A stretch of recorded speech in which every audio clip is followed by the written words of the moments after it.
Play ball. Ingram Big Nights help Lakers prevail against Spurs 0-52. Lonzo Ball scores 18 points while Brandon Ingram adds 26 to push the Lakers past the Spurs 93-81. 0-523, 26 a.m. ET. Los Angeles. The fourth quarter heists came in quick succession, 3 in a span of less than 2 minutes. First, Larry Nance Jr. swatted an entry pass intended for LaMarcus Aldridge out of the air as the Los Angeles Lakers cling to a 2-point lead. 3 possessions later, Kentavious Caldwell-Pope leapt into the passing lane like a cornerback and snatched a dish from Patty Mills, then raced the sideline for a breakaway dunk.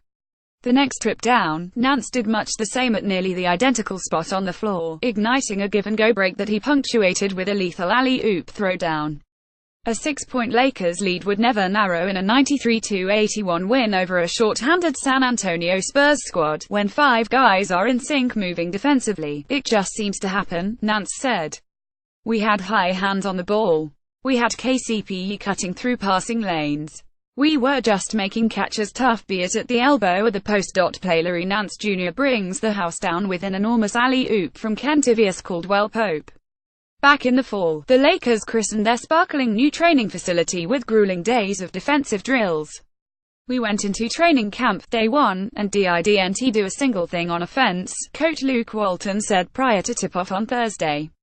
The way Walton saw it, defensive proficiency would be a bankable asset for the Lakers if the goal was to stay competitive on a nightly basis against a league far more experienced than them. He reiterated that the 3 stated goals for the Lakers this season, irrespective of win total, were, play harder than the competition each night, focus on defense, and play fast. Achieve these objectives and an identity would emerge. The fact that the Lakers have largely met these goals represents an odd and sometimes cruel irony for Walton and the team, which stands at 14-27 at the season's midway point. The Lakers rank 11th in defensive efficiency, a minor miracle for a team this green. At 103.8 possessions per game, they play faster than any NBA team. And though their youth, lack of refinement, and inability to shoot the ball consistently has produced some awful losses, the Lakers have rarely failed this season for a lack of effort. Despite hitting these benchmarks and 3 straight victories, the Lakers remain an organization in search of structure, the sort the Spurs can fall back on despite a pathetic performance, in the words of coach Greg Popovich. It's a comfort that comes with continuity, the knowledge that however disastrous a game, a streak, or even a half-season, there's an abiding trust that there's a process that can address every problem and guide any difficult decision. Luke Walton coaches a Los Angeles Lakers team that has kept only one head coach for more than 10 years since moving to California in 1960, Phil Jackson, 11 seasons.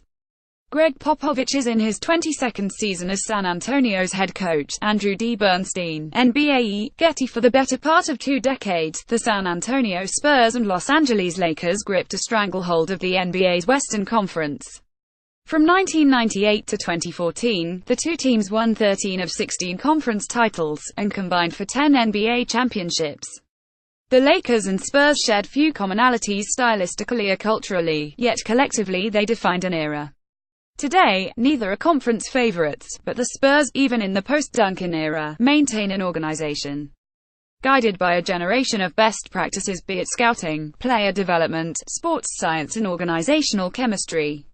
For the Lakers, a storied franchise that still often mistakes mystique for culture, there's still work to do in each of these events. Walton represents the Lakers' sweet spot, a knighted member of the Lakers family steeped both in the franchise's Jacksonian era and the trends that propelled the Warriors as the league's modern standard-bearer on all that newfangled stuff. As advertised, Walton has pursued that course of coupling these 2 legacies into a unified vision of a new Lakers golden era. Yet the Lakers have never truly birthed a team through infancy. Try as he might to apply the gospel of champions to this young project, Walton will continue to be tested. Following the win on Thursday night, he spoke of his commitment to an emotional equilibrium in which there were few highs and few lows. I learned it from Phil Jackson when I got drafted here as a player, Walton said. I was a very emotional player and every loss was the end of the world, and every win was the greatest night of all time. And he would always talk about staying in the middle. That's when you're at your most dangerous. But over the years, I've understood what he was talking about. Now that's my job to keep the same pulse with our young team. Walton values the right things, and had be unfaithful to himself to preach otherwise to his team. Yet that equanimity he remembers from his rookie season was a message being delivered by a man with 8 championships to a roster featuring Kobe Bryant, Shaquille O'Neal, Gary Payton and Karl Malone. Will it penetrate a locker room in which only one player in a 9-man rotation is older than 25, a front office that's still hanging drywall without a ton of managerial experience, and an ownership suite with heightened expectations based on past results rather than current realities? But for a night, the Lakers left Staples Center in a relative state of calm. The recent 9-game losing streak had been snapped this week with a trio of impressive wins that had also been helpful at disinfecting the residue from Lavaball's latest tantrum from his annex in the Baltics. For a moment, a Lakers team that had been consumed for weeks with the management of personalities, team meetings, and public conversations about competing interests on the roster and the distribution of minutes can look to the second half of the season with measured optimism. Exactly how measured will continue to be a source of debate, as is tradition in these parts.